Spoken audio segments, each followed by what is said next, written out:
retrouve Fabrice Coustet. Bonjour Fabrice. Bonjour Lucie, bonjour à tous. On va parler des banques ce matin, plutôt de la déroute du secteur bancaire. Depuis le début de l'année, extrêmement chahuté, les banques européennes accusent des baisses de 20 à 60% depuis le début de l'année. Alors quels sont précisément les éléments, les facteurs qui ont déclenché cette débâcle ? Eh bien, dans toute crise de grande ampleur, les banques sont soit à l'initiative de la débâcle, soit le marqueur de la panique. Pas de bonne crise financière ou de krach sans les banques. Alors au cœur du système de circulation de l'argent, du système financier, les banques sont aujourd'hui sur la sellette. Cette fois-ci, le coup est triple. Il est d'abord venu des créances pourries des banques italiennes, 200 milliards de prêts de mauvaise qualité qui truffent les bilans des banques italiennes, déjà pas très solides. Une structure de défaisance, une bad bank a bien été créée pour y entasser ses actifs pourris, mais cela n'a pas suffi à rassurer le marché sur la solidité des banques en Europe.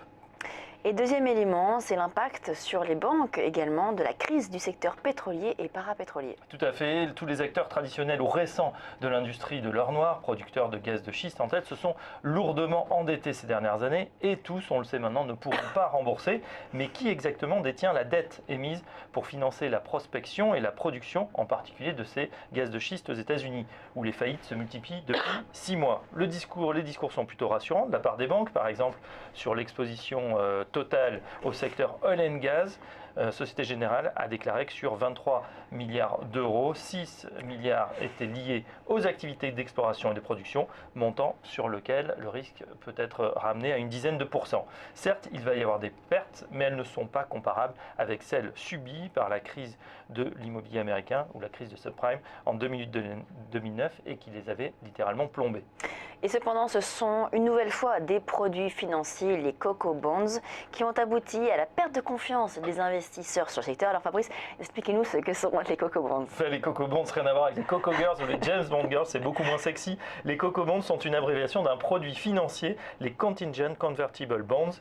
À la base, ce sont des obligations vendues par les banques qui ont la particularité de pouvoir se transformer en actions, en capital. Alors que lorsque tout va bien, c'est un produit magique, il permet de renforcer les fameux fonds propres des banques et rémunère très correctement les porteurs à hauteur de 7 ou 8% contre 1% pour une obligation traditionnelle.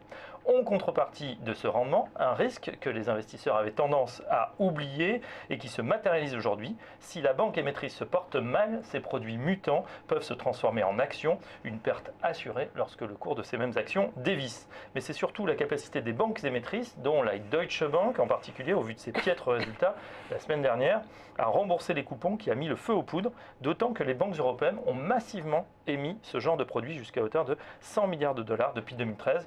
Dans ce contexte, les investisseurs se débarrassent de leurs Coco Bonds, même si aucun d'eux n'a muté pour le moment.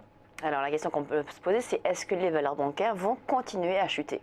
Eh bien, dans la mesure où la crise n'est pas systémique, la correction semble quand même un petit peu excessive. Beaucoup d'investisseurs semblent décidément avoir jeté le bébé avec l'eau du bain, d'autant qu'avec la chute des cours, les rendements offerts par les dividendes deviennent très importants. Au cours actuel, au cours de vendredi plutôt, BNP offrait un coupon de près de 6%, Société Générale un rendement de plus de 7% et Natixis près de 8%. Merci Fabrice.